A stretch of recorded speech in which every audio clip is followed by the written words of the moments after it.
Everyone can see and hear me okay? Good.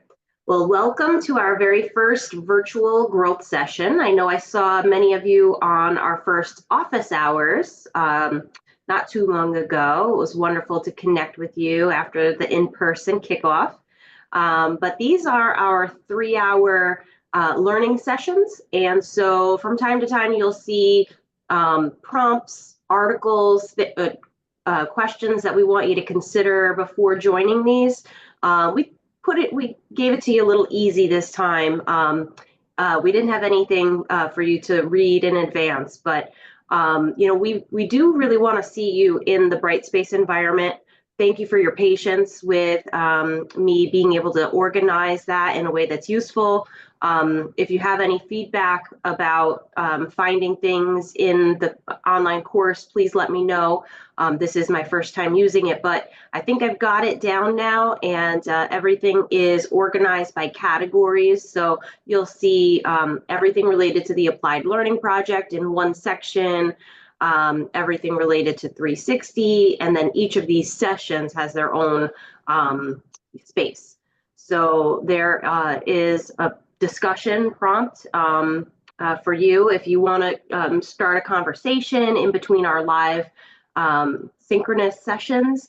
It's there for you. If you would like to share things with your colleagues, we've got the contact information and the participant workbook in there as well, and the link to the YouTube playlist, which is unlisted. So don't worry that we record these sessions. These are really there for you to go back. If there's something that you want to refresh on, they're there. So we record our large group formats, but when you go into your small group discussions like you will today, those are completely private. So we want you to feel comfortable. This is an experience that's designed to really be supportive of you, and we hope that we're meeting the mark. Speaking of meeting the mark, I did send out another link to the SurveyMonkey yesterday, and I know I was a little late to the game getting that out, but we've got 25% response rate that I saw, which is wonderful. But we really would like to hear from you. Christy and I review those responses every time we send it out, and we use that input to keep this experience relevant and useful for you. So please be honest. We do want to continually improve. So your input is really important to us. So just to sort of talk through the agenda, which is attached to the Outlook invitation that you received for today's session, we will begin our discussion talking about working in a unionized environment. And most of you are in the SUNY system, and you do have unions and employees that are a part of a union. And so this is an important piece that we do want to open your eyes to and give you some guidance. So we've invited in our senior counsel from employee relations at SUNY System Administration, and she is going to take you through some really important information about working in a unionized environment. The reason we keep this piece in, because I know not all of you have to manage this in your day-to-day work, but we've heard that CIOs who've come in from other institutions, private institutions, and they come to SUNY, and this is a real hurdle for them. And we don't want you to feel, if you make a move in your career, that you're not able to. We want to give you these resources and open your eyes, at least, even if you're not dealing with it today. So we're grateful that we have an expert in this to talk to you, and I believe we'll be open to some questions as well. We'll take a break at 10:35, so in about 1 hour. We know these are long sessions, but we do break it up with the content. We don't want this to be lecture heavy either. So use the chat, unmute yourself when you have a question, and you will have time in your small breakout groups. We want you to rest your eyes, move away from your screen during those breaks. And then when we come back at 10:45, we'll be talking about a book that Holly Heller-Ross and I read together and have discussed, and we want to bring some of the takeaways to you and welcome you into that conversation. There are lots of things that we can't control as leaders and managers in higher ed IT leadership, but gratitude and recognition of employees is something that we can control. And so this is an important topic that we wanted to bring to you, as we know you want to retain your top talent. And then we'll have some time in our small groups. If there is a mentor that is not able to stay for the 11:30 to 12:10, please let me know. I know Garrett has to hop off. So we'll accommodate and make sure that everybody is put into a group with a mentor. But we've got some suggested discussion questions for you, but really that's your time to talk about anything that's relevant in your world. It might be about the project if that's on your mind today, or a challenge that is in front of you with your work, your day-to-day work. So use that time as you wish, and we've got some suggested discussion topics as well. Christy, anything else in terms of housekeeping that we should share? I think you touched on it all. Oh, okay. Well, let me give our guest speaker co-host privileges. I think she has a slide deck that she'll be sharing with us. Hi, Carolyn, it's Corinne. I do have a presentation. Excellent. Well, I wanted to say thank you, Corinne, for your time this morning. Thank you for being with us. This is our 8th cohort of the CIO Leadership Academy. And we've got 12 participants and 5 amazing mentors who are with us. And we're grateful that you can share information about unions. Okay, great. Thank you, Carolyn. Let me just start sharing. See if I...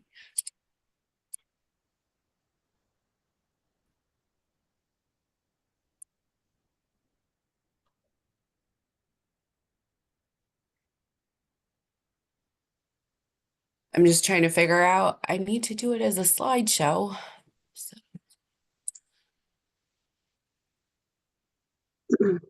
At the very beginning of that ribbon is a, yep. Yeah, she found it. I knew she was. There you go. You got it. I'm very bad with computers. My apologies. It's like the most stressful part of speaking. So good morning. My name is Corinne Perkins. I'm the Director and Senior Counsel for Employee Relations at SUNY System Administration. I've been with the SUNY Office of Employee Relations for over 10 years now. And prior to my time at SUNY, I served as an assistant counsel at the New York State Office of Employee Relations. And before then, I was in private practice, mostly representing unions. So I just want to start off with some background with what my office does. The System Office of Employee Relations, it represents SUNY and its relations with the unionized workforce. We serve 29 campuses and system administration in the development of employee relations policies and practices. Members of my office, we represent SUNY in statewide negotiations. We coordinate state op campus involvement in collective bargaining, and we regularly communicate with campuses regarding their rights and responsibilities under the collective bargaining agreements and related public employment statutes, regulations, and case law. We also serve as the Chancellor's representative in disciplinary and contract grievances pursuant to the collective bargaining agreements.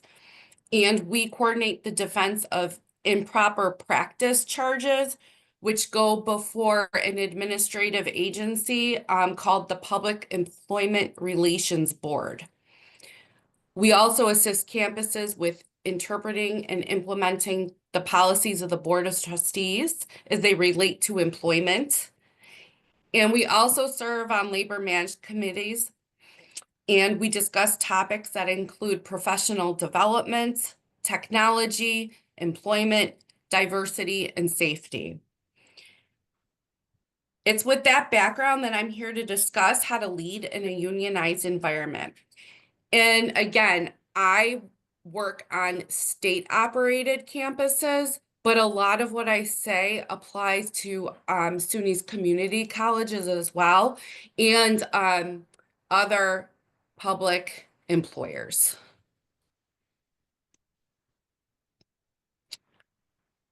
So we're going to start off with a Labor Relations 101. And the vast majority of New York State's workforce is unionized. As a result, employers, including SUNY, are faced with many limitations on which actions they can take and which policies may be enacted. And this is a big hurdle sometimes with people who come from private sector employment.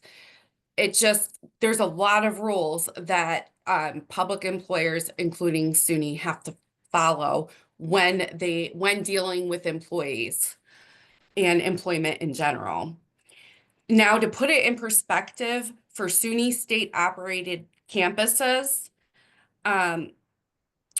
SUNY employs just under 65,000 employees, over which 62,000 are union represented, and that's state-operated campuses in system administration. The unions we deal with, they include the United University Professions, the Civil Service Employee Association, the Public Employees Federation, the Police Benevolent Association of New York State, the New York State Corrections Officers and Police Benevolent Association, and the Graduate Student Employees Union. So most SUNY state-operated campuses, including the employees, many of which are here today, are represented by a union. Now, UUP, or the United University Professions, those are the, and I believe that we do have some UUP members here with us today. Those are your professors and professionals. And then once you get to Civil Service Employee Association, that's more of your facilities, your kind of blue collar workers. You have cleaners, janitors, maintenance employees, plant utility employees, and etc. PEF, or the Public Employees Federation, those are largely our medical staff, our nurses, as well as IT.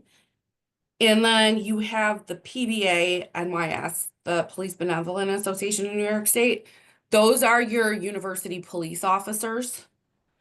And then NYSCOBA, the New York State Corrections Officers and Police Benevolent Association. That union is very small. They represent mostly our communications specialists and dispatchers that are in our various UPD departments. So we deal with a diverse population of types of employees that are unionized. And the relationship between the unions and the public employees, the public employers in New York State, i.e. the labor management relationship, is governed by the Taylor Law and the various collective bargaining agreements. So I first want to talk about the Taylor Law, and then I want to go into the collective bargaining agreements. So there was a law called the Public Employees Fair Employment Act, which is commonly known as the Taylor Law.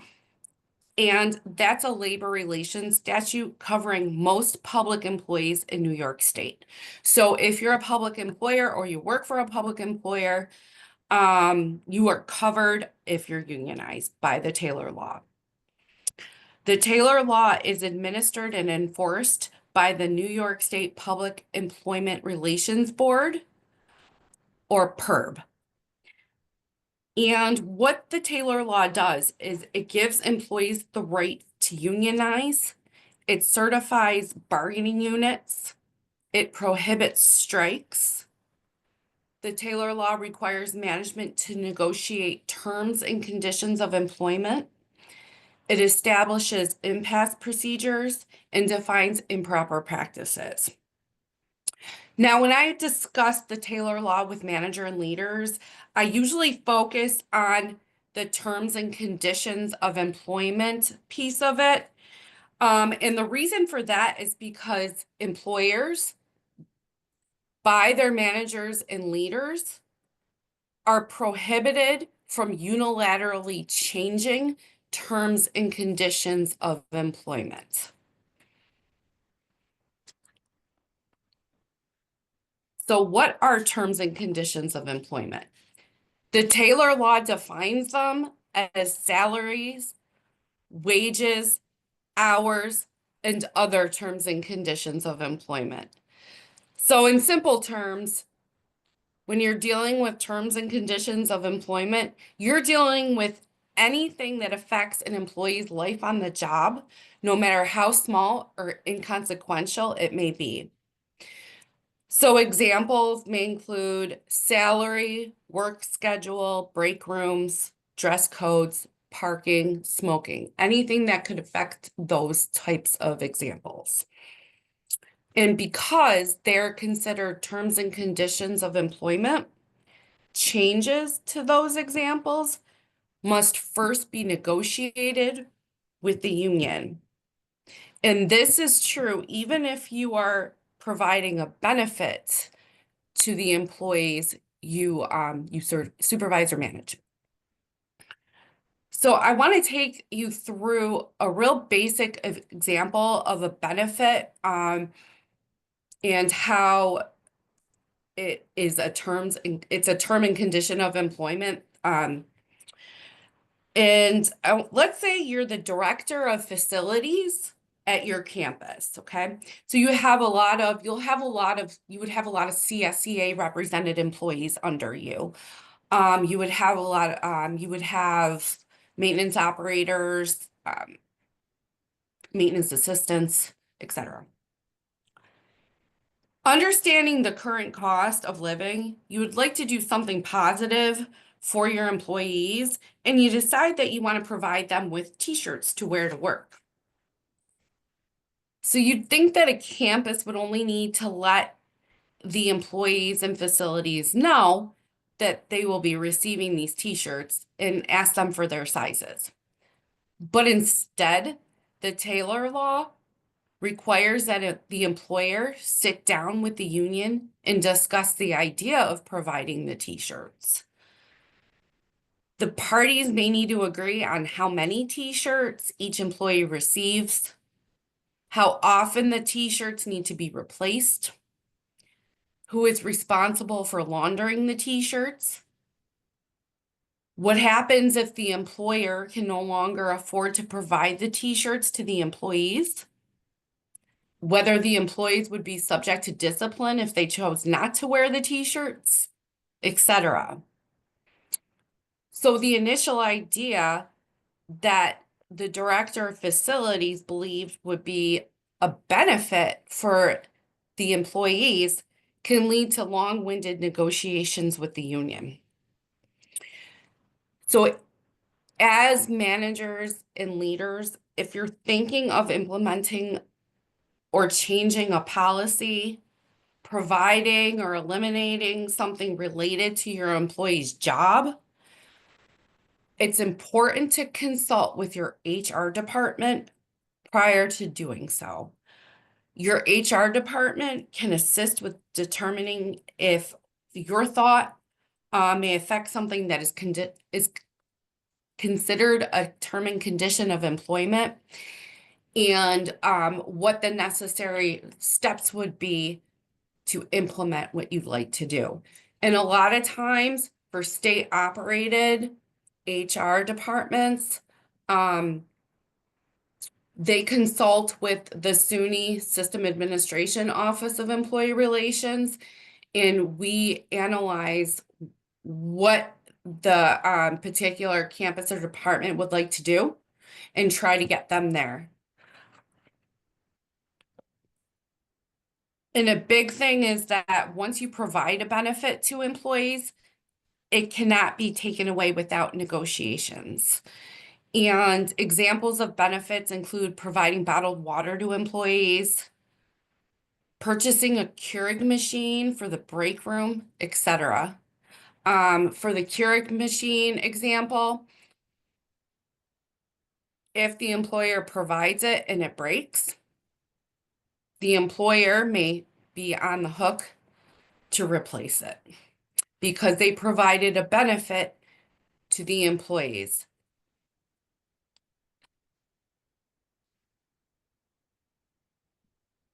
Does anyone have any questions about terms and conditions of employment before I move on? I know it's a lot. It sounds like if you have any questions, to make sure you just check with the union rep at all times, from what I'm gathering, because like the t-shirt example is like so wild to me, you know. But I Yes, could see where it would blend into a bunch of assumptions, you know. yeah. And importantly, before you consult with the union rep, I would consult with HR.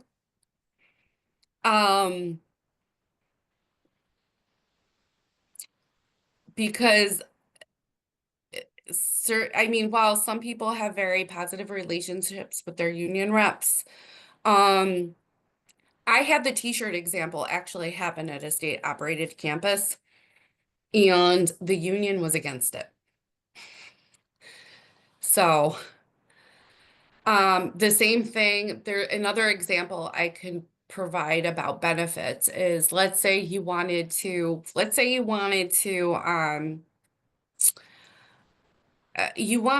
kind of recognize your department's employees for good attendance each month.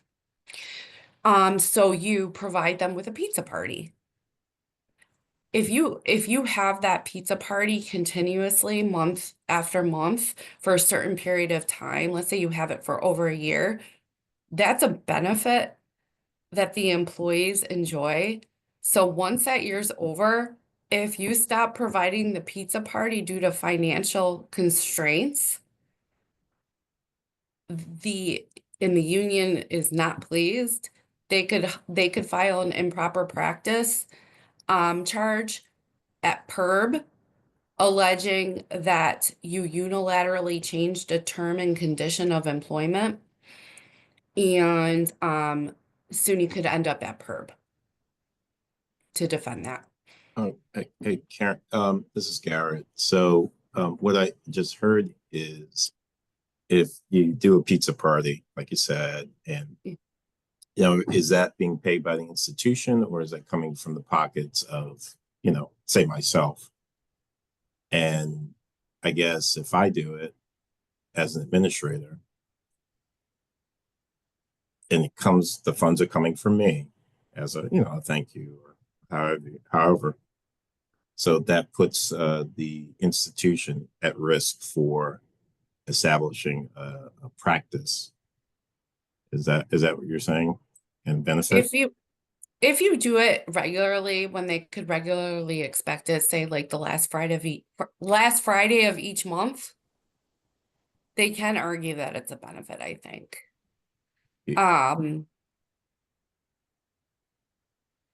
I feel like if somebody's doing it out of their own pocket, I would proceed with caution and I'd kind of scatter it so that it's not expected. Gotcha. Okay. And I mean, these are extreme examples. I mean, when I was at New York State Office of Employee Relations, I actually had to represent SUNY in an improper practice charge that CSEA filed, and it was for the provision of providing bottled water. So SUNY was providing, system administration was providing its employees with, I think that at the time it was like the water jugs, the big jugs. But then the governor issued an executive order number 18, and it was basically it wanted to eliminate providing water. Like it was challenging the nature of the plastic that the water was coming in, and we also had that improper practice charge come from other agencies. And the solution, because the employees had an expectation, they had a long-standing expectation that the employer was providing them with this water. We are able to successfully argue that we continue to provide the water. It's just that we change the vessel. Because I don't know how many of you have been in system administration or if you have them on your campuses, but now you have the water fountain that you could take your water bottle and fill it from there. So that rectified it. But we were brought to PERB to defend eliminating bottled water. Wow. So could you talk about, or maybe explain, you'll hear this in union environments, and I've heard this here at SUNY Westchester, is past practice. Okay. And many union members love that term. Oh, this was past practice and past practice. And then I'll get into discussions. I'll say, well, look at your job description. Your job description, you haven't fulfilled this, this, and this, and that should have been a past practice, meaning they'll try to skirt some of their job descriptions, read these logs and sift through them and, store them or whatever, computer logs, let's say. And they'll say, well, past practice has been, we just haven't been doing it. So why should I have to do it now? Could you talk about that, and how do you kind of get them to do their jobs? Okay. So that sounds more, let me get into, so at PERB, it is, there's, the union will argue there's a past practice of providing, say, the t-shirts, and that when, like, let's say they agreed, you gave them the t-shirts, they don't challenge it, but then you can no longer afford to provide the t-shirts, and so you take that back.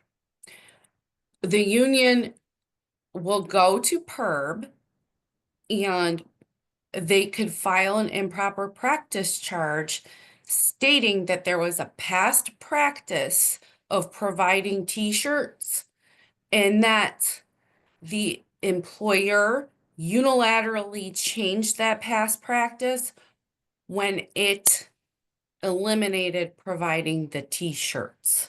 So in the PERB sort of sense, it's you're unilaterally changing something that's considered a term and condition of employment that you had a past practice of providing. Past practice for PERB could be anywhere. It used to be if you provided something or if something was being done for say 18 months, but I think it's shrunk down to a year now. Now in terms of job duties for state ops, that would likely be challenged through a grievance process. And that's actually my next topic I'm going to cover. Because the union's rights, they not only do they stem from the Taylor Law that's administered by PERB, but they also stem from the collective bargaining agreements governing the various unions. And employees enforce their rights under the collective bargaining agreements by filing grievances, by filing contract grievances. And examples of rights under the collective bargaining agreements could be seniority, which applies to the selection of shift and pass days, vacations, promotions, the distribution of overtime, non-renewal procedures, leave rights, etc.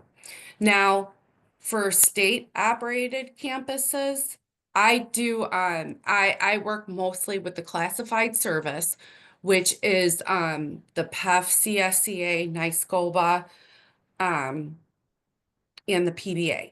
And they'll have various job duties, in their job descriptions. Now, if they believe they're working out of title and that there's another job title that should be performing those duties, then those folks would file an out of title work grievance, and that's how we would handle it. If it was UUP, which would be say one of our professors, that's more of a workload issue. Or if it's a workload issue, then we might be at PERB. So it all depends on what the past practice they're discussing is, and how they can appropriately challenge it. Now, if it's in their job duties, generally speaking, and they agree to those job duties when they accepted the position, it depends.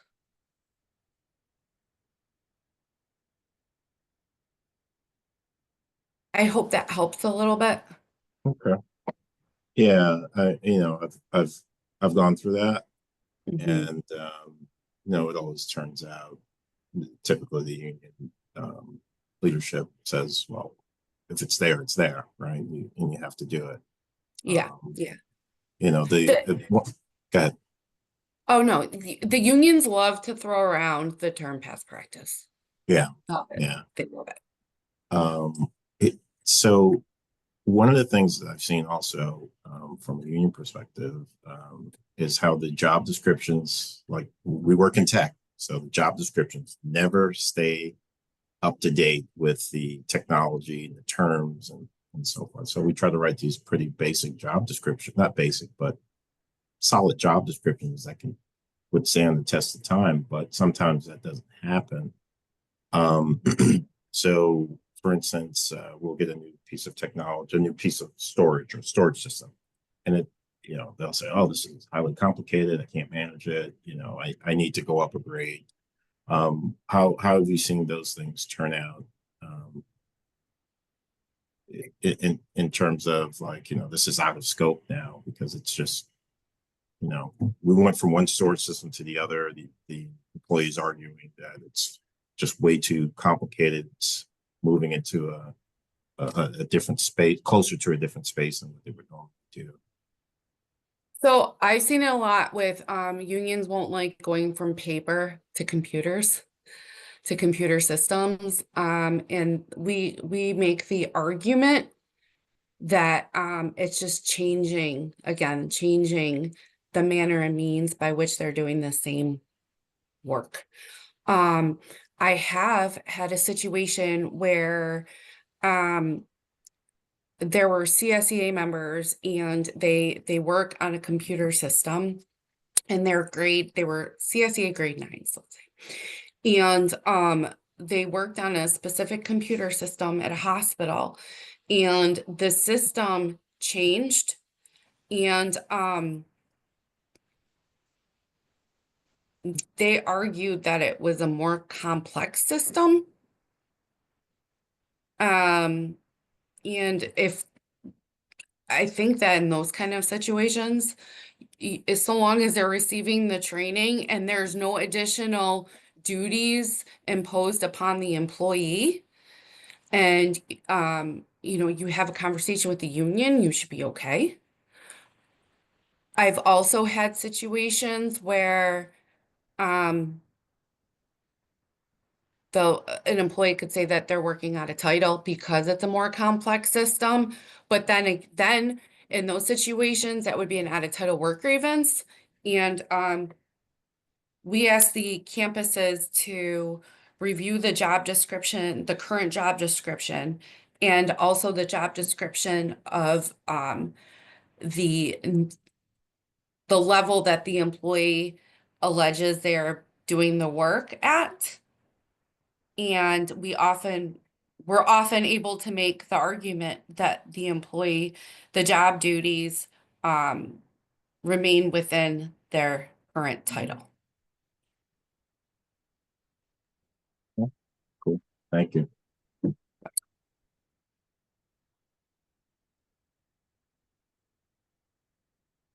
So we touched upon grievances. I would like to have the opportunity to discuss dealing with problem employees. I know that this sounds negative, but this is what I deal with. I don't deal with awarding employees for good behavior. 9 times out of 10, I'm dealing with problem employees. And the fact of the matter is that there's times that managers and leaders must deal with problem employees, and they would just like to get rid of the problem. But unfortunately, problem employees cannot just be fired if they're union represented. Public employees have a constitutional property right to their jobs, and they're entitled to due process before that constitutional right can be taken away.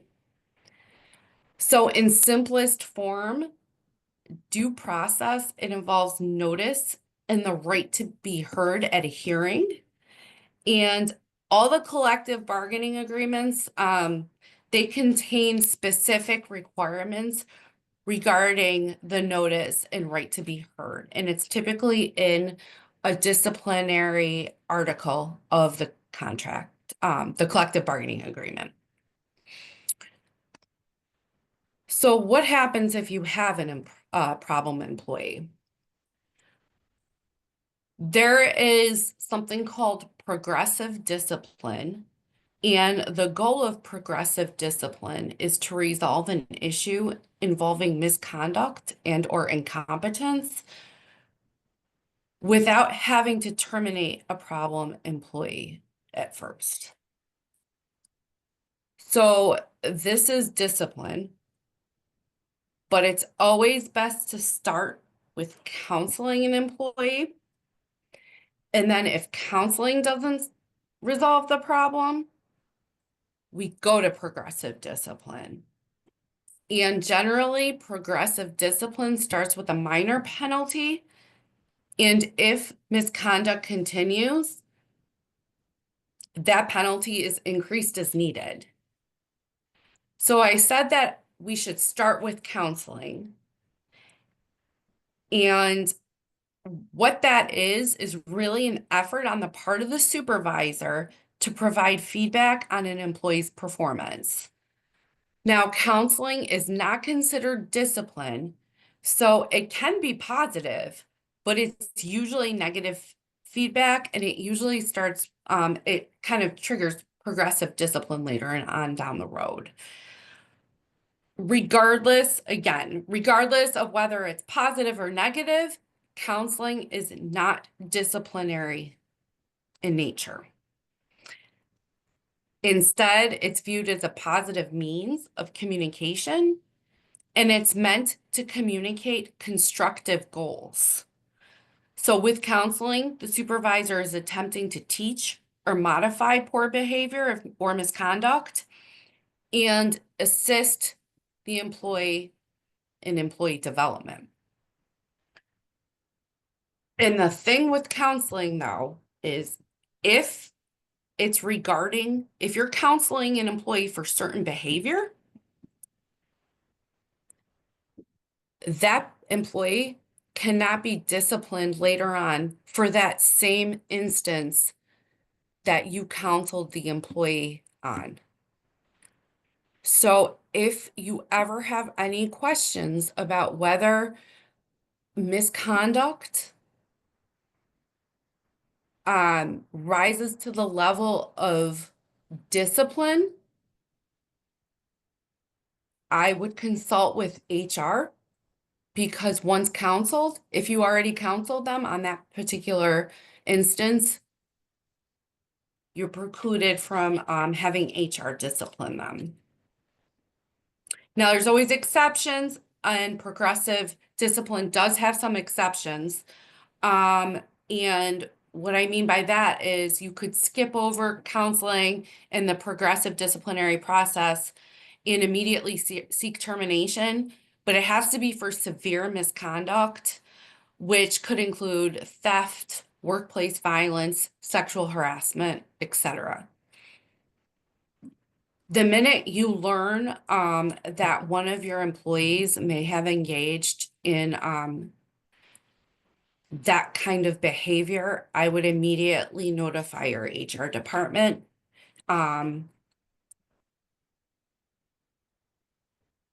Because they are ultimately responsible for conducting the formal disciplinary process. And that process begins with an investigation. They'll probably ask you for statements during that investigation. They'll ask other employees and witnesses for statements, and they'll gather their evidence. And once they complete the investigation, then they interrogate the employee, where the employee is entitled to union representation. And then it could result in HR issuing a formal notice of discipline against the employee, which is the notice. And the opportunity to be heard comes if the matter doesn't settle and goes to disciplinary arbitration. 9 times out of 10, the employee grieves a notice of discipline and it settles. But if it goes to arbitration, an arbitrator's decision is binding. Oh, I had a quick question. Yeah. So I've gone through a couple of disciplinary actions. And you said that I think it moved from, so the charges, once you place them, on the notice, it's moved from 8, before it's 18 months. And if you're going through several stages of it, it could be 2 years, it could be 3 years, whatever it is. If you don't resolve it, those charges do fall off after 18 months, or do they stay on? So that would be, I think that what you're speaking to are the statute of limitations, which are specifically prescribed by each collective bargaining agreement, at least in state ops. So let me give you an example. For PBA, NYS, and NYSCOBA, if it's regular misconduct, then we have to issue a notice of discipline within 9 months from when the misconduct occurred. And once we issue that notice of discipline, if say 18 months goes by and we still haven't had a hearing, the fact that we charged them in the NOD preserves that timeline. But we have 9 months from when the misconduct occurred. The exceptions to that are usually for the commission of a crime. Does that answer the question? No, it does. Yep. Okay. I see a hand raised by Michael. Yeah, how you doing? Thank you for the information. I was just curious because you were mentioning months, and are they all, with the exception of crime, limited to 9 months? Because I'm referring to other disciplinary actions like HIPAA violations or areas where there's gross negligence, those kind of things. I thought it was 12 years from the date of the offense. I'm sorry, 12 months from the date of the offense. So it depends on the collective bargaining agreement. And in what I'm discussing is purely employee misconduct that could be where the employee could be disciplined by way Well, of the this steps would fall into outlined. that category. Well, this would fall into the category if an Yes. employee was gross negligent at a position that put the university in a liability, liable state where they could be sued for millions of dollars. Yeah. But I So think you're right on the money with the collective bargaining agreement. I think ours is 12 months. What I don't understand is that, again, collective bargaining is what it is. It's 12 months from the offense, from the incident, for yes. us, which I didn't understand that completely, because a lot of things can go unseen for a very long time until it actually, pops its head up. Misconduct is obviously a little more obvious. So, Right. And that's when you get over a certain in CSEA and PEF, I know are 12 months, they're 1 year. I don't exactly remember UUP. I'd have to look at the UUP agreement. I'm only recently starting to work on disciplinary matters from UUP. But let's say, and this is where consulting with HR and HR will have to get creative with how they charge the employee. You could see if somebody was violating a specific policy, was it continuous? Because then there's certain dates that could drop off, but then you could charge them with all the dates that are still within the statute of limitations, the time frame. There are ways to try to get around that, but it's very difficult.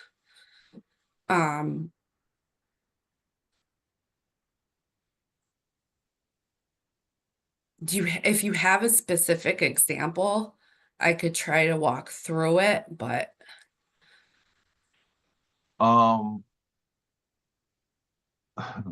if you're asking me, I'll be honest with you, and everyone here, and I don't want to take this to another level here.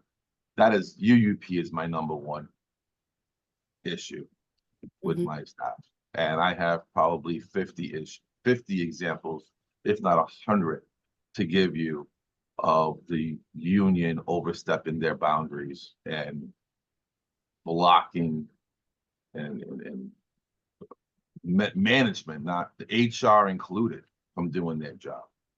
I would love to speak to you afterwards, if we can give you examples when you need help. Yeah, so I'm happy to speak. Old Westbury. I mean, I can give you one Staff- small example, because we're talking about counseling employees. Counseling, as we know, is not a disciplinary action initially. It's a counseling of an employee for misbehavior is to get to a resolution, acknowledgement, and to move forward. Yes. I was trying to do that. One of my employees stood up, said, "I feel bullied. I want UUP representation. I'm leaving," and basically just left. Now, that causes another problem he's going to get counseled for. But the point of the matter is, that is what's going on, and that's the culture at this university. Not all SUNYs, obviously, this university, but the UUP. So they are a thorn for a lot of departments. Not every, but definitely with me. Because they support that. They literally support that. So what I would do. Go ahead. Oh, what I would do in that sort of when we do, my office does classified service training, but that's for classified. But I think that it could be applied to the counseling of a UUP represented employee as well. So if they refuse, that's I'm leaving, at least for classified service employees, I would advise a campus to direct that they stay. And then if they don't, that's insubordination that'll have to be dealt No with question. separately.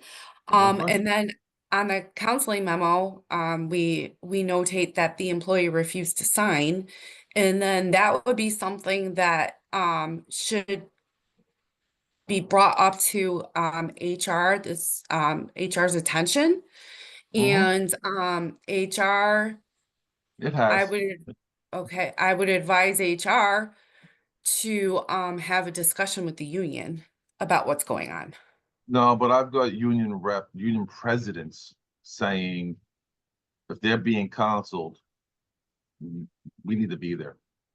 I'm like, no, you don't need to be there Oh. for a counseling, and the line doesn't exist. And I don't want to take up too much time for this on my issues that I'm trying to resolve, because it's a cultural thing, and it's a communication thing, and it's a lot of things that could be beneficial to a point, but those are my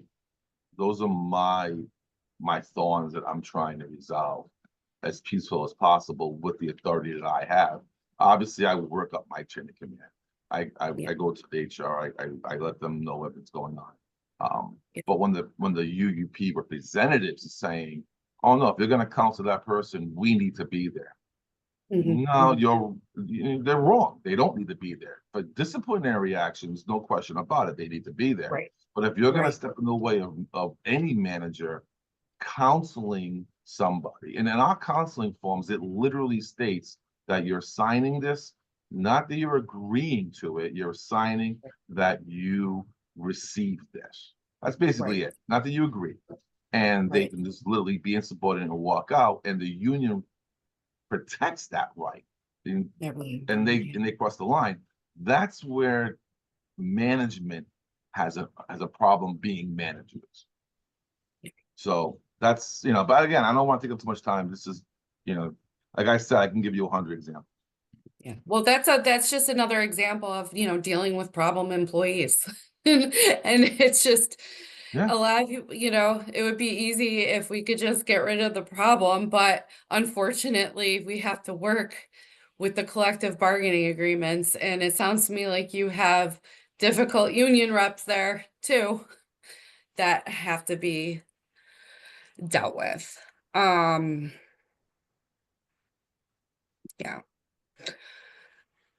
But I would hope that in those sort of situations where you have, with counseling, if and this isn't just to that example, this is counseling in general.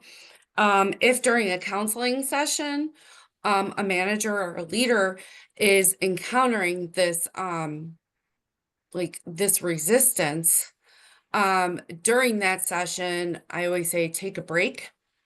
If it continues, you could always end the counseling session for that day and then say we will resume on another day. So everyone just chills out for a bit.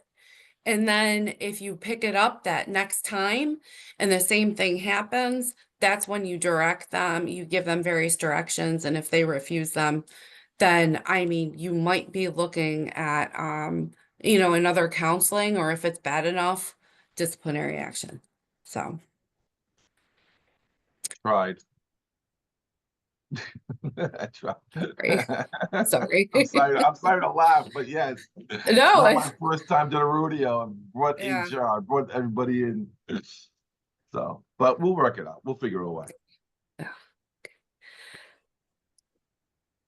So that's employee discipline. Again, I cannot emphasize enough that before management takes any action, it's so important to consult with campus HR because they should be able to guide you through it. And if they don't know the answer, then they should be contacting System Administration, Office of Employee Relations, and we could help them with that.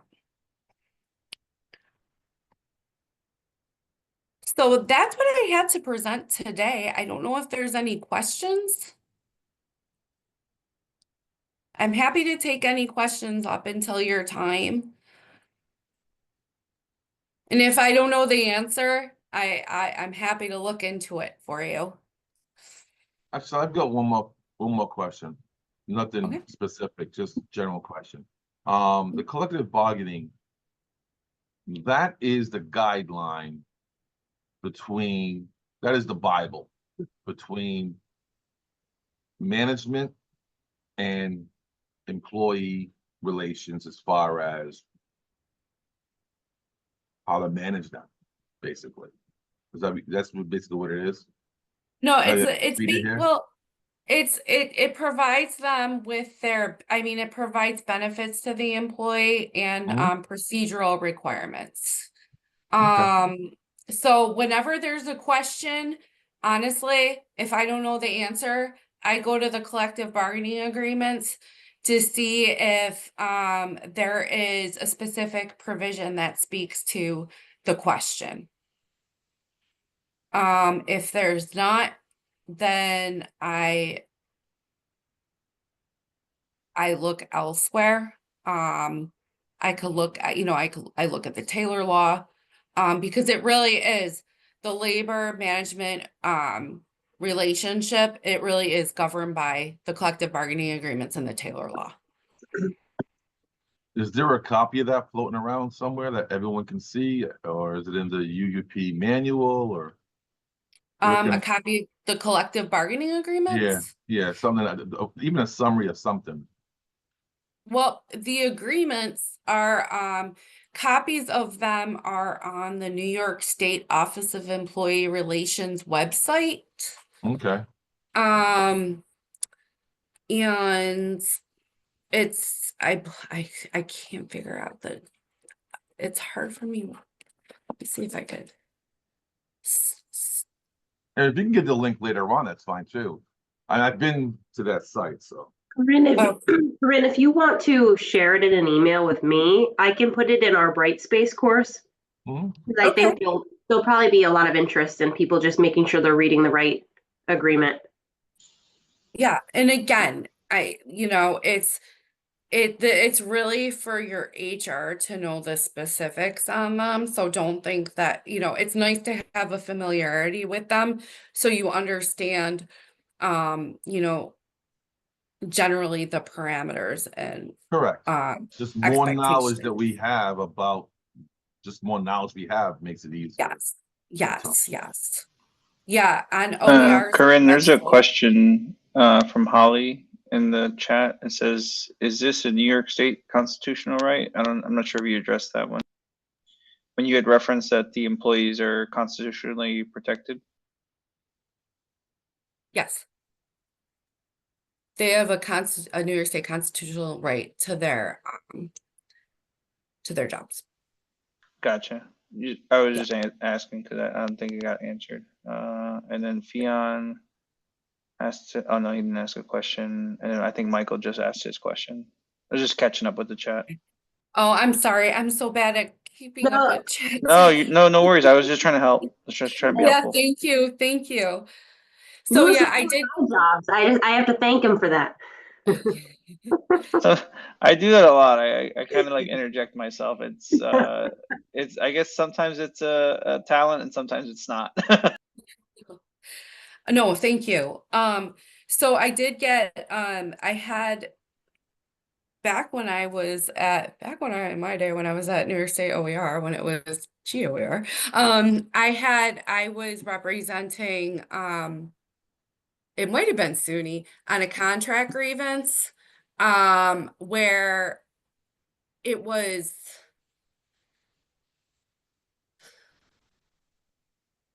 an employee got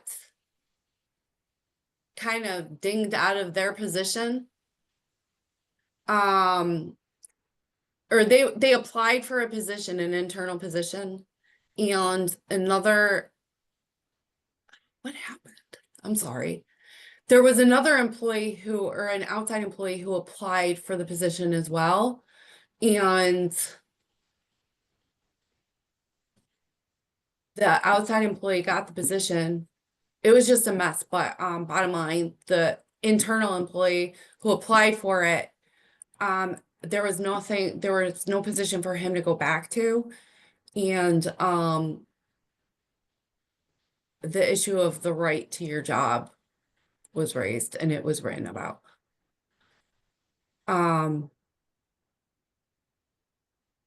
But when I generally now, when I speak of it, it's basically that they have procedural rights under the collective bargaining agreements prior to their termination.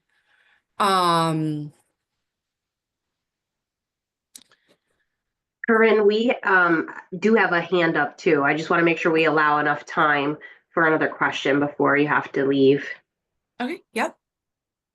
So Simeon, he's from Stony Brook University, and he's the CIO and a mentor in this program. So I'm sure he has a insightful question for you.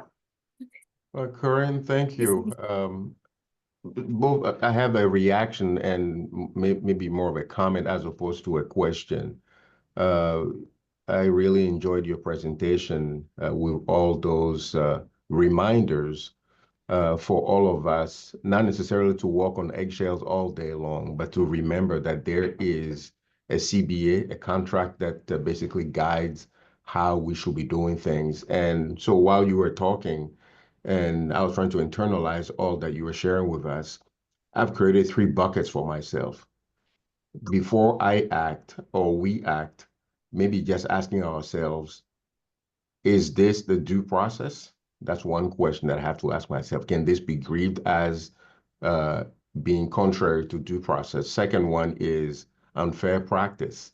And the third one is precedence. And the precedence one is something that we don't all think about. So this is, again, a new trigger for me. Before I make a decision on something, just asking, has this been done before? Or is what I'm about to do going to establish a precedence that can then be sustained, or failure to sustain that the precedence will become agreed action. So more of a comment, but for all of us just to remember all those things that we have to do. And in my position, I think I speak to HR almost daily before I make many decisions. Yeah. And I'll add one more thing. For many of us to also remember to reach out to, at least I've done this at Stony Brook, first or second week on the job, reaching out to the union representative or union president, the local president, to let them know that we are here to work collectively for the betterment of the institution, and we are here to take care of our employees collectively, and even asking how we can work well together. And I think that question has created a sense of trust between us. Those are great points. Thank you. And I really like the precedential value comment, because it does happen where if one campus let's just say they were found to have violated a contractual provision, if that was at full arbitration for a contract grievance, it could have statewide ramifications. HR is a primary protector and Yes, resource. yes, I yes. don't do. I love when Seaman speaks, because especially when he says something, I'm like, I do that. But yeah, I do the same thing. But then I want to basically do in the future is always checked off by HR, just for my own protection. Michael, Yes, there are yes. many things that I may choose to do, but HR tells me don't do it, and I listen. Yeah. I could say the same thing for me once in a while. They may say you may want to hold off on that one. Oh, Carolyn, you're I'm muted. muted, sorry. I think that might be a positive note for us to sort of wrap things up.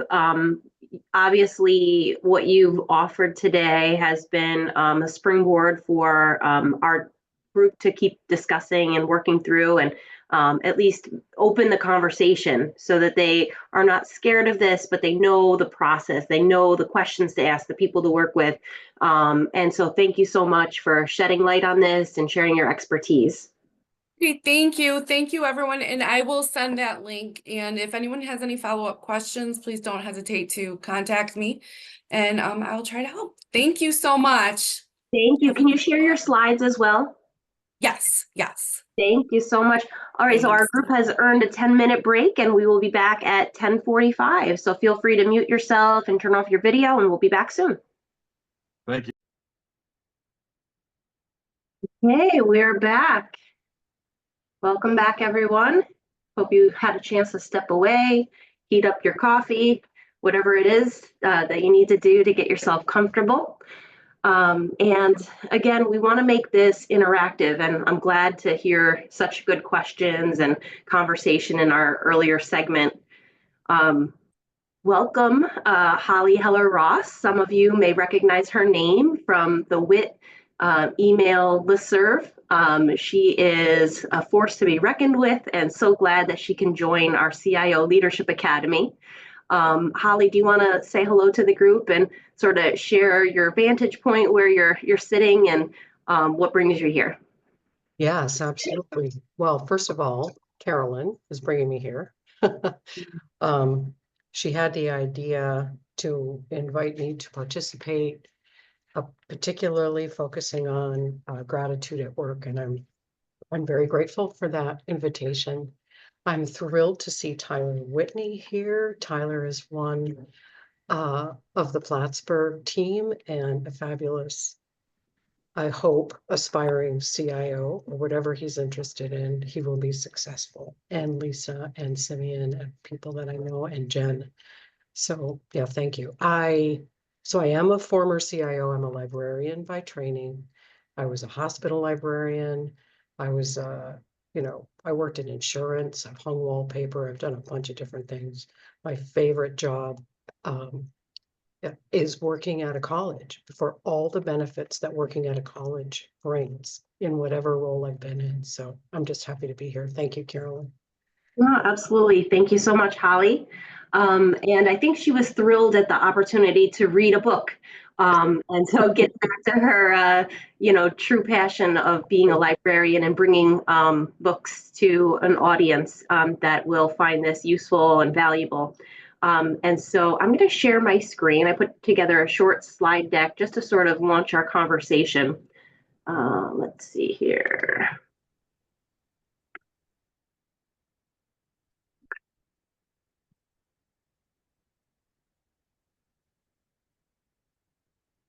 Can you see my screen? Full screen? Yes? Okay, good. All right, so gratitude at work. We see this as a key to having your IT staff feel a sense of belonging and to hopefully retain them. So here we are. Holly and I are going to be taking you through what we read, which is the 5 languages of appreciation in the workplace. These authors, Gary Chapman and Paul White, wrote a book that you may have heard about, the 5 love languages. And so that's more personal relationships. But they did have this book as a second book in their series. And it's all about the same ideas about languages that people speak. And this is about appreciation. So in summary, this is a quote from the book, each of us wants to know that what we are doing matters. And let me see if I can get on my other screen, my notes here, sorry.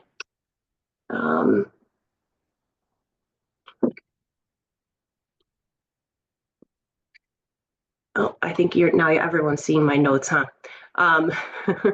They point out in their book that the number one factor in job satisfaction isn't the money, but it's whether we feel a sense of appreciation and that the work that we're doing is valued. So this is really essential to us as human beings that, we have for our psychological survival to be understood, affirmed, validated, and appreciated. Go back to my slideshow mode here. Okay. So what are the 5 love languages or the languages of appreciation? So the number one language most of us appreciate is words of affirmation. And I'm going to take you through what each of these really means. But the next is quality time. So these are in order of value to the participants, to the people, the employees. So quality time, acts of service, tangible gifts, and the authors do have hesitation about including physical touch as one of the languages of appreciation, but they make a case for keeping it. When I think about our CIO kickoff event, there were hugs at the end. There were firm handshakes in the beginning. And so while this is not an easy one for us to especially advocate that this is a way to appreciate people, because there are a lot of things to keep in mind with this, but these are the 5 languages, and we'll walk you through what each of these really means. So the words of affirmation, I told you it's the number one language that employees want to hear, and this is verbal praise. So, and it's very specific. So, you might consider, if you're a parent, when you see a child doing something that you want to positively reinforce it. So it's the same idea with employees. So catch them in the act, and then be specific to call attention to that behavior, because you'll be more likely to get that behavior again. You'll see in bold here that there are different ways that you can do this. So the most effective is when it's personal and one-on-one, and this is the most valued. Some people like to be praised in front of others, some do not. I've got an 11-year-old who's the spotlight kid of the week this week, and she does not like to be praised in front of a group. So it comes down to understanding what the person really wants. Written affirmation. So if you can get it in either a formal email or even as casual as a Post-it note, which I shared with Holly in our pre-meet. The thing that stands out most clearly in my mind over my career was when I wrapped up a project. I had the next day I came in, and on my computer screen was a very simple Post-it note just saying, "Really good job yesterday." And I told that manager, she's the vice president for HR at the Research Foundation, how impactful that was for me. So it can be very simple. It can be something that doesn't take a lot of time or resources, but written affirmation is important. And publicly affirming. So maybe talking to the leadership team about this employee and how the specific things that they're doing on their job have added value. So words of affirmation are the number one way to show your appreciation. Quality time. So this is about giving someone your time. And I know that time is a precious resource for our busy CIOs, but this goes a long way. And so having conversations with people, sharing stories and anecdotes, and it could be in small group settings or an offsite retreat. And the book points out some key characteristics about how to spend that quality time with the employee. And it's things like maintaining eye contact, resisting that urge to look at your phone or your email during the conversation, but really devoting that time to the employee. Listening for their feelings, not just the words that they're saying, but listening to understand. Observing their body language, and affirming their feelings even when you don't agree with their conclusions. So another form of the quality time that the authors point out is quality conversation.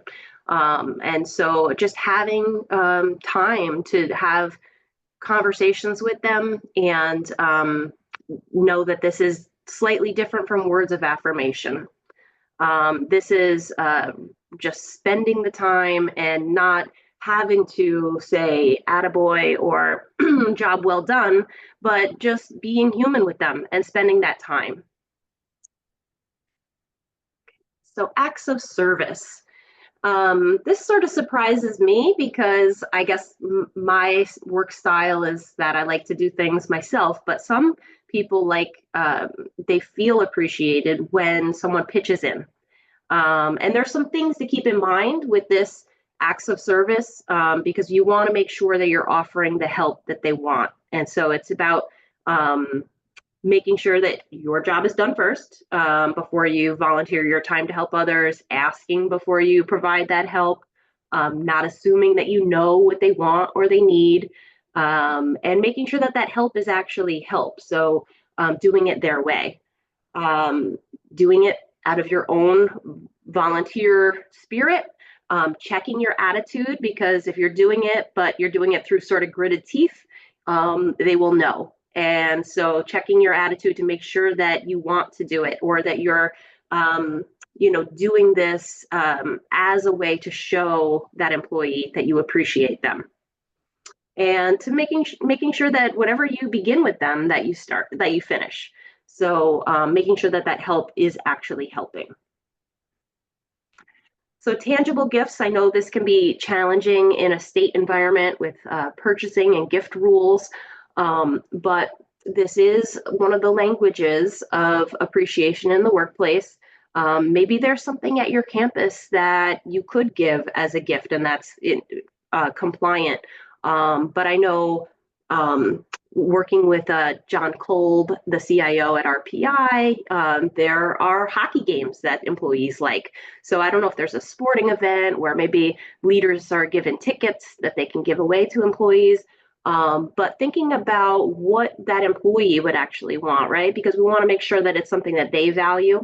And that tangible gift could be time. If they are, working beyond working hours on a conference or a big project, is there a way that you can give them some time off, or let them come in a little late the next day?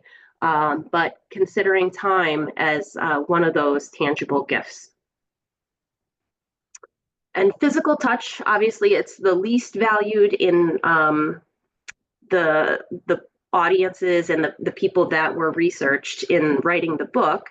But they did make the case that it is one of the ways certain people like to feel appreciated. And it could be a hug when their manager knows that they need it and they ask permission. Or it could be when you first meet someone, they start the job and they get that firm and sincere handshake. Or after a project and, the leader walks around and does the fist bumps. But knowing what your people want in terms of their appreciation. All right, so we have a poll for you, and Christy is my tech support today. So Christy, do you mind launching our poll?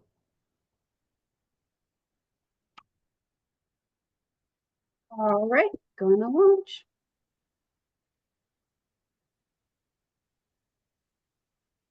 All right.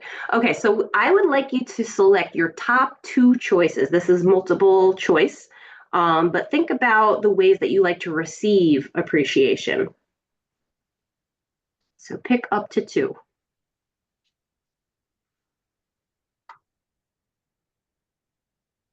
And it may be asking you to complete both polls at once. So let me just read the second question. Think about what ways you prefer as a leader to give appreciation. So they may not be the same, the way you like to receive and to give, but think about what your natural style is.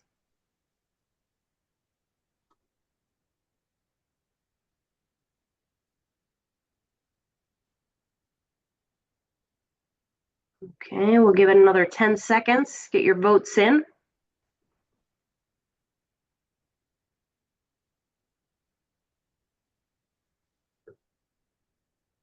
Okay, Christy, can we display the data?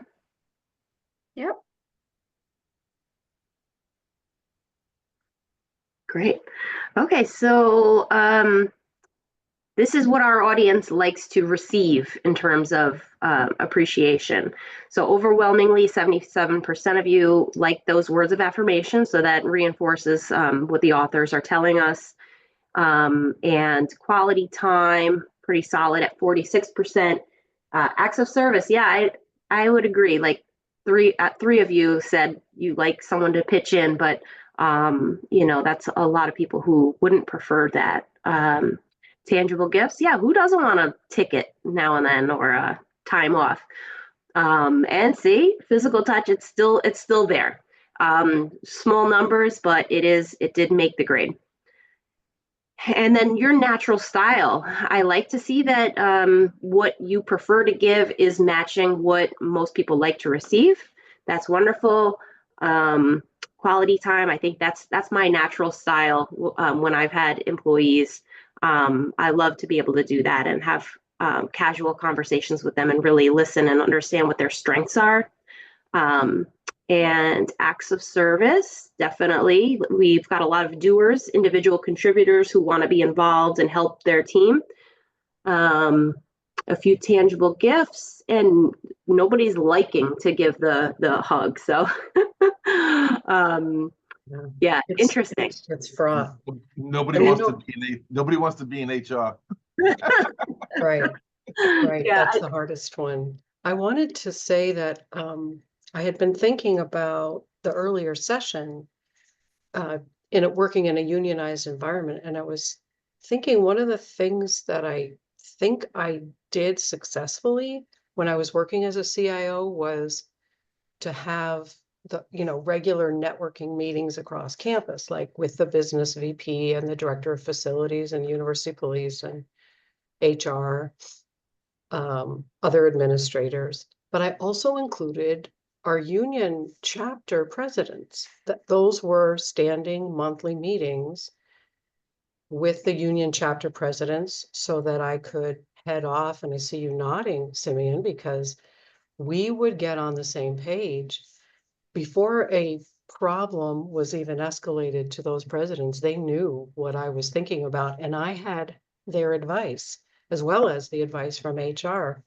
But I'm realizing now that's a quality time appreciation. I was showing them that I valued their role and their perspective, and they were reciprocating. They were giving me their time and their advice. I mean, I just made that connection just now. well, that's great, Holly. And I'm glad that Holly's here. I've got one more slide to reveal, but then I know there's a story that she's going to share about this. So let me get my slides back. Okay. Can you see it? Yeah, we're seeing them. Okay, good. Okay, so there is a lot written in this book about moving from recognition to appreciation. And so I've got a couple of slides pointing out the difference. And so recognition is about the behavior. So catching what we want, what you want and recognizing it. And this is about their performance. And it comes down to what is good for the organization, for either the team or the campus. So that's recognition. And we want to move more to this appreciation. And so this really affirms the value of the person. So yes, it is good for the organization, but it's also good for the person. So all of us thrive in an atmosphere where there is appreciation. And so we want to move beyond doing the thing that, just is the right thing for the organization, but we want to value the employee, value the person. And so we're really pointing all of this out so that we can try to move more from recognition to appreciation. So Holly, I'm going to stop there. And I know there was a aha moment that you had in our pre-meet about this. So if you can share that, that would be great. Yeah, sure. So, for about 5 years at Plattsburgh, we had a very active wellness committee. And the purpose of that committee was to try to, build team cohesion, provide multidimensional support to our employees. So we focused on aspects of wellness, including, physical wellness, financial wellness, spiritual wellness. We did a lot of activities. And I think, Tyler, that you were a member of that committee for a while. In fact, perhaps one of the fiercest in the foosball competitions, as I recall, but we never reached everybody in the organization because the committees and myself would put together activities, and each of these activities, they were public group activities, and they were either some kind of learning or some kind of action that we were taking, and they weren't what everybody needed. There was just what we thought, would benefit everybody. Mm. And it wasn't an appreciation effort, but it was a retention and a job satisfaction effort. And, what I know now, I would probably do it quite differently. Tyler, I hope you don't mind, but I'm going to read your comment from the chat. So he says he finds it challenging to have both leadership duties and technical duties. Time is a huge factor here. Sure. Leadership duties tend to take a lot of multitasking, having an open door for folks to stop in, and he does that well. But it takes a toll on his ability to have closed door time to figure out certain technical things that need his attention, and he's still working on it. I think a lot of us can relate to that. I see heads nodding. And so thank you for sharing that. Joan has her hand up. Hi, Joan. Oh, you're muted.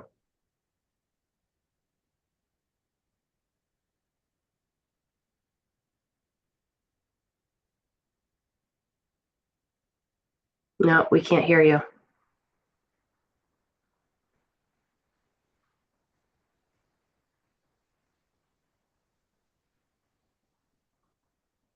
Can you maybe put something in the chat, Joan? Thanks.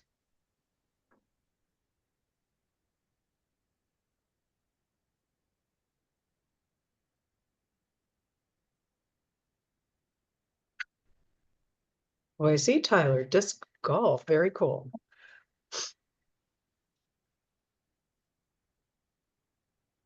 Yeah, I remember the foosball, Holly. I remember losing, but I don't remember. Yeah, I guess it was a fierce competition there for a little bit, but I think my favorite thing we did was the disc golf when we went out and did that. Yeah, we did everything from bowling to movies. Oh yeah, bowling was fun. Our credit union came and did financial wellness. We did yoga, we did meditation. We did scavenger hunts. It ran for quite a while. We did something every month, Mm. but it never reached everyone. And I think looking back, I would try to find ways to find out more from individuals about what would matter to them. Mm. So I think you can all still see my slides. And so here's the idea, right? We want to give something. We want to show that appreciation. So we're really trying to give people a gift, but sometimes it's not received. And so Holly's talking about they missed some people. And this leaves us a little surprised. And so what we have planned next for you to get you engaged in this and really make this practical for you is some small group discussion. So we have 3 categories of groups. We're going to see how the numbers pan out. We may have to open another room if we have a large number of you in one of these categories, but some of you don't have any direct reports today, and that's okay. The book goes out of its way to say that you can do this from any position. You don't have to have direct reports, but showing your appreciation for your colleagues is just as important. We want to keep them engaged in their work. So if you have 0 direct reports, please select that breakout room. For those of you who have 1 to 3 direct reports, we'll have a room for you. So we want those conversations to sort of make sense. Some of you have a lot of direct reports, 4 or greater. And so the energy and the ways that you do this and figure out the languages of your team may be a little different. So once you get into your groups, we have 2 prompts for you. We'll give you about 10 to 15. If I can spare 15 minutes, I really want to. We're going to aim for that. So we want you to first discuss your poll responses. So how you like to receive appreciation, and then how you naturally want to give it. And then the second discussion point is to strategize together how you can learn what your colleagues and direct reports, what their language of appreciation is. Each group will have a spokesperson. And so when we come back to the large group, we can share strategies. What rose to the top as a way to do this? So Christy is here to help us with managing the breakout rooms, which Yep. is one. They are set. You want 15 minutes, right, Carolyn? Yes, please. Okay. So you're going to choose which room fits for you, the 0, the 1 to 3, or the 4+. And then if one of the rooms is overly, has too many people, we can come in and we can create another room for you to go to. So I'm going to open up the rooms. Thank you. I'm setting my timer now. I've got it set up so that it will pop them out. Oh, perfect. Okay.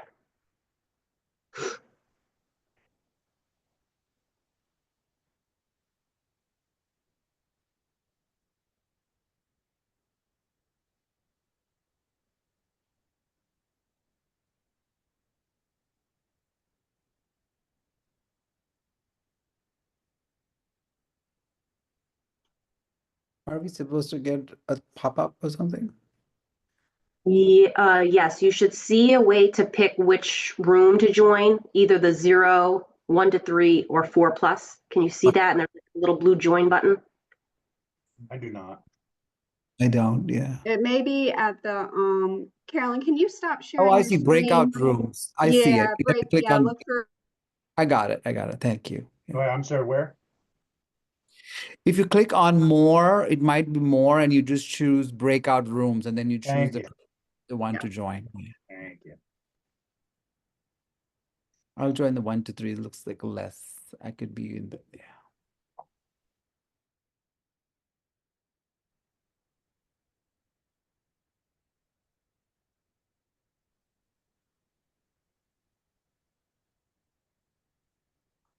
Why, Garrett, are you as Tony? Yeah, I was like, who is this person, Tony? Oh, Tony is she's runs our culinary space, and the meeting actually doesn't start with our guests until 11:30. Well, 11:30. So I just figured I'd pop in and not sit in the dining room by myself. Okay, it has you logged in as her. Yeah, so I just logged into her computer. So Is there a room you want to go to for a little bit? random is nice. All right, then I'm gonna put you in the 1 to 3 because there's only 3 people there. Okay, awesome. Yeah, it's interesting that there were 7 in the 4+. Yeah, Yes. most of them are Yeah. Mentors. yeah, the CIOs, right? So like Joan, Lisa, and Michael are all Right, sure. active CIOs. Right. Yeah. Yeah. But the numbers worked out well. I'm glad this is the beauty of having a small cohort, right? At the beginning, we were Mhm. like, we're used to having a group of like 22, 20, Yeah. but this is manageable. Good. How How do are you you, think Christy? how do you think that went, Holly? I thought it went very well. I mean, people Yeah. seemed interested and it flowed beautifully. Good. You didn't see any resistance to these ideas? Oh, no, yes, that's something that came up in our discussion. I was like, I wonder if there will be people who just don't buy into any of this, All right. Oh, I just started the recording, but we'll have some people popping in, and then everyone will be back in 1 minute. Hi, Louis. How are you? Hi, Jen. That this meeting is recording scared me, like startled me. It's like really loud in my ears. Oh, and it didn't do anything on my end. Yeah.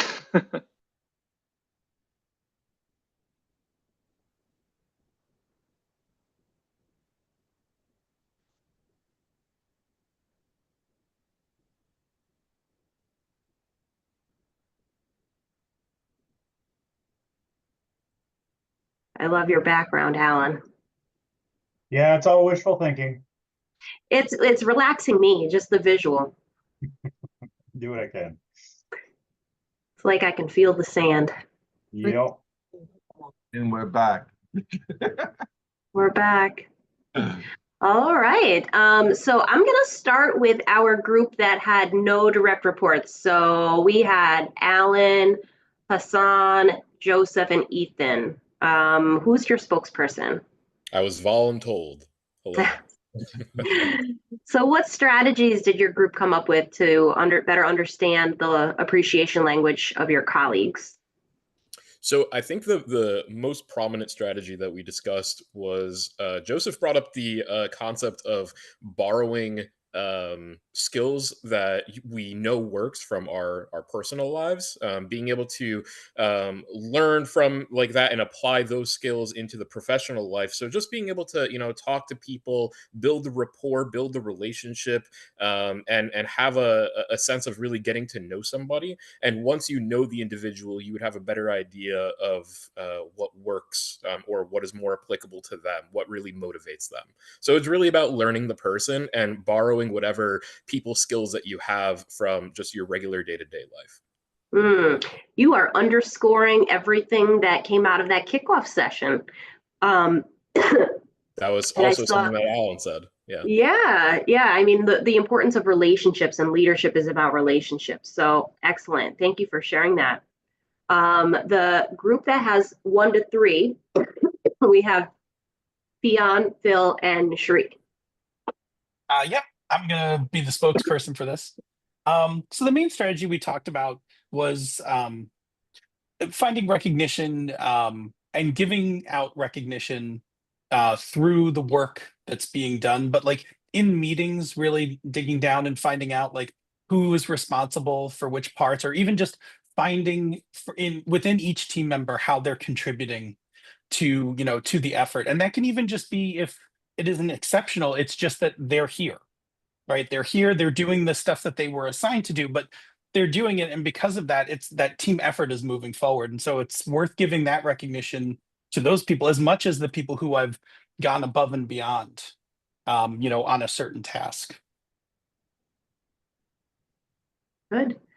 Any comments, questions, anything else from Phil's group mates? I think Phil's summarized pretty well. Good. Okay, and then our largest group, we have 3 CIOs that were in there, so it doesn't surprise us you have more than 4 direct reports. So we figured your strategies might be a little bit different, less time, more people. So what did you come up with? So it's actually funny that you say that, because Joan had an interesting thing to say about exactly what you just mentioned about the time thing. She said that, and I thought this was valuable. She said she would rather not be there, not be at a meeting or something like that, if she can't be present for that meeting.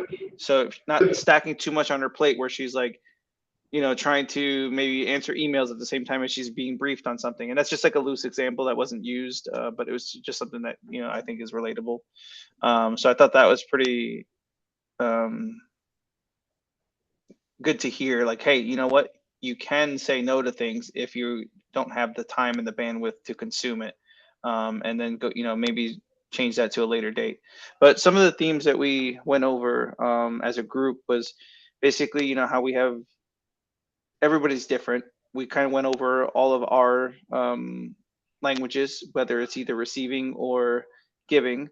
And one of the themes that we covered was like having emotional intelligence to kind of detect what your employees, maybe are more receptive to, and then realizing that you don't have a one size fits all way of recognizing employees and peers and seniors alike, because we want to recognize everyone for a job well done. And we also mentioned about how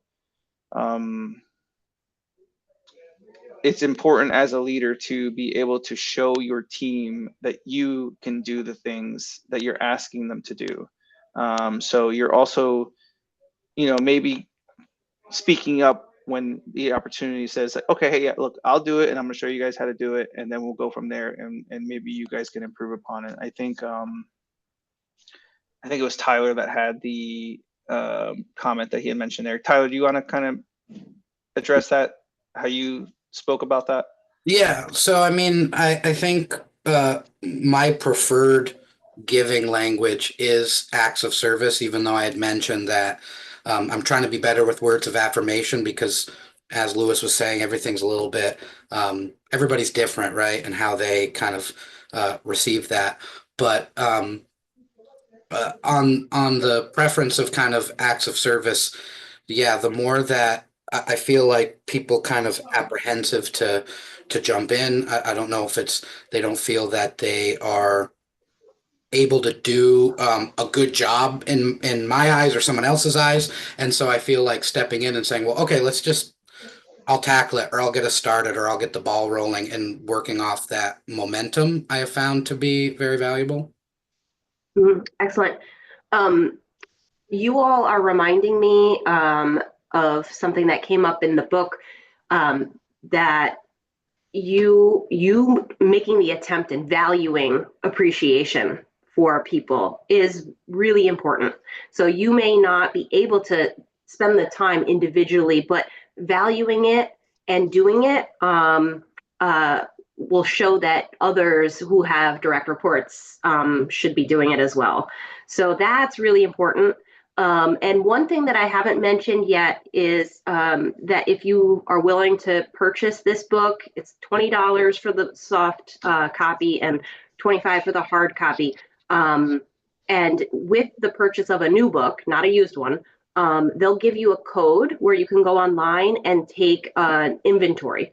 So this may be something that you want to integrate in your work and have your staff complete an inventory.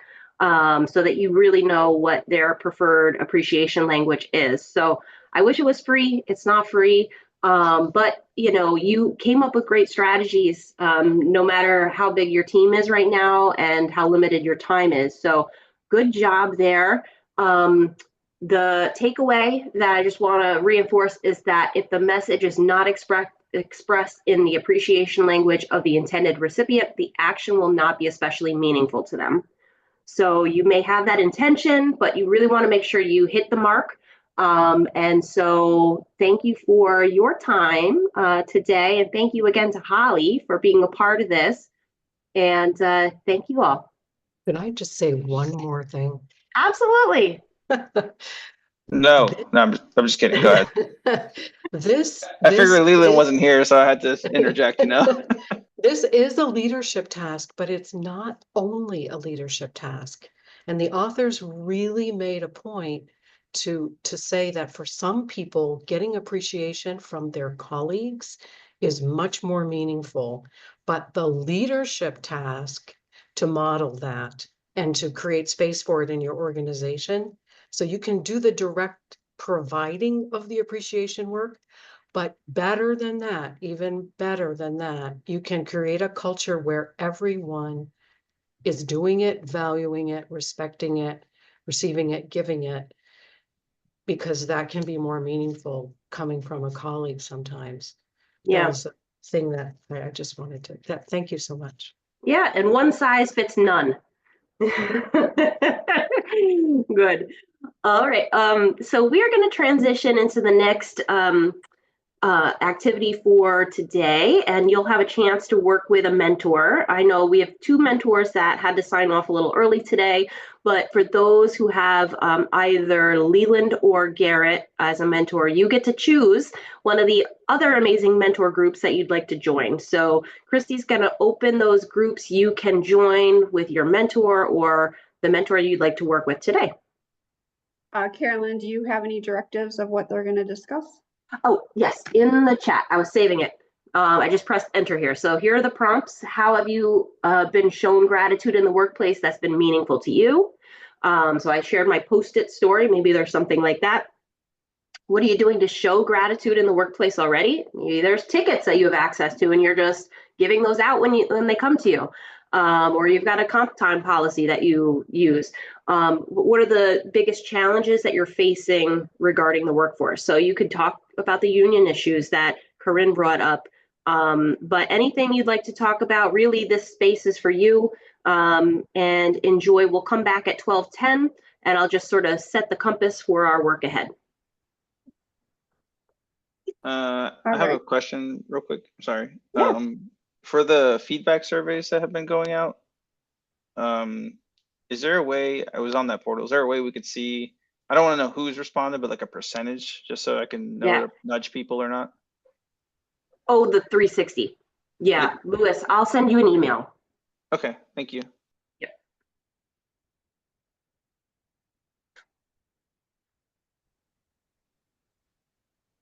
All right, I've opened the room. So just like before, you're gonna go pick the room for your mentor or the mentor that you would like to sit in on today if you were in Leland or Garrett's.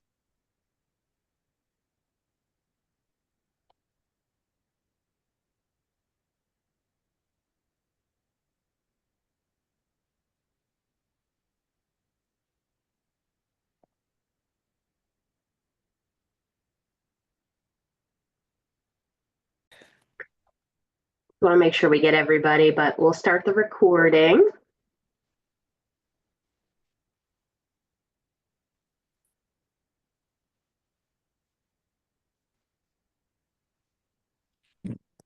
Do you know that, ever been in a scenario where on TV, the pinnacle part of what you're watching is about to happen and you lose power?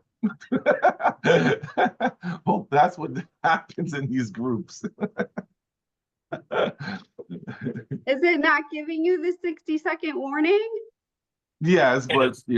We try to squeeze the last like 3 seconds out and then That's like saying you're going to lose power in 50 seconds. That's Yeah. Simeon was building up of an idea, and he was just getting to the nitty gritty of it, and then poof.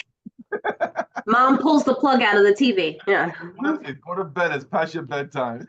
You're on the 1 yard line. The score is tied, and it's like, Oh, who was telling the story? no, Simeon was talking about, it was answering a question. Yeah. Okay. Well, Simeon, I mean, we're all ears if you want to keep it going. I didn't mean to put him on the spot. The question was showing gratitude, and what I was sharing with the group was that occasionally it is also empowering people and giving them more assignments as a way of recognizing their subject matter expertise. And then I think the follow-up question was, what if people perceive that as just more work? And my reaction was that we have to also sell the idea as you happen to be the expert that we can come across. You're the smartest people that we have, even better than consultants that we can bring in.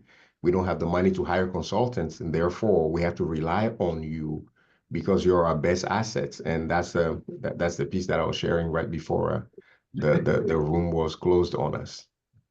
I'm glad you got a chance to finish that. I think we all have probably gone through something where like a boss gave us an extra project. You kind of have to decide, like, are you okay with that? Do you look at it as an opportunity to set yourself up in the future for leadership? Or, is it just a thankless job? But there's a lot, it's all contextual. We were just talking about this as our room was closing up as well, about which growth trajectory are you on for your career? Like, are you on a steep trajectory where you do want new projects, new responsibilities, and things like that? Or are you in a place where you want a steady trajectory where you have other things going on in your life and you really like work to be more predictable, more stable kind of thing, and getting offered a project, depending on which trajectory you're on, you may have a very different reaction to it. Yeah, I think for me, I'm coming back to the individualization, like understanding where the person is, the season of their life, their goals. And every year, I encourage people when they have that dialogue about performance to ask where do you want to be? Like, what are your goals in your career, right? Because maybe they're nearing retirement and you want to make it safe for them to say, I aim to be retired. And then that helps you plan too. But being able to have that ongoing dialogue with the individual is helpful. And then you have a better sense of whether a project like that would make sense. But this doesn't have to be the Carolyn show. we could continue this conversation for sure. And it just reminds us that we've got a great group and a space where you can keep the conversation going in Brightspace. So we will be putting all of the materials from today's session in there. So the slides from Corinne and the gratitude summary. We will put the links to the website that Corinne referenced with the bargaining agreements. And anything that you need, please either send me an email or start a conversation online. But I want to set your compass ahead for what is in store. I want to say spring, but I'm still looking at snow. So this, season, transitional season. We will be back together on Thursday, March 13th at 11 a.m. for a 1-hour session. We call this our wellness session. And it is led by Dr. Lisa Napora. She is an instructor for SUNY SAIL in the Mindful Leadership Series. And so she will be talking about sustaining ourselves for a career, sustaining our teams and practices and things that you can do to help yourself and others that are working with you. So please join us. And then we will be back together in person in the Capital Region, March 27th. We're going to be at RPI in Troy. And as soon as we have information about a room block, we will share that with you. You haven't missed anything yet. It will be coming. We have from 9 a.m. until 2 together. So we are planning that agenda now. But know that we will be talking about your 360 reports. So you'll have that report in hand in your inbox on the 25th at noon. And then, so just a small window of time, enough for you to read it and then bring it with you. So if you want to print it or just view it electronically when we're together, that would be great, but have it accessible to you. And we will spend some time together talking about those results. Christy will be our featured speaker that day, talking about time management. And we will also be getting a tour of the Quantum Computer Lab at RPI, which is phenomenal. And we're excited to be there. So we've got a lot in store in March. So the 13th and the 27th. And then we will have, things building to have you prepared to present your applied learning project in early May. If there's anything that you need, please don't be shy. Reach out to me, Christy, your mentor, put it in the group. You're not alone. You have a network now, and we hope that you use it. Any questions or comments? What's on your minds? I just wanted to confirm today is the due date for the project titles, right? Yes. Thank you. Yes, I missed that housekeeping item. So if you haven't submitted it, yep. No, I got a quick question. I wanted to ask you a question about that, but we can do it after everyone just, this doesn't involve everybody, so. Okay. You can stay online.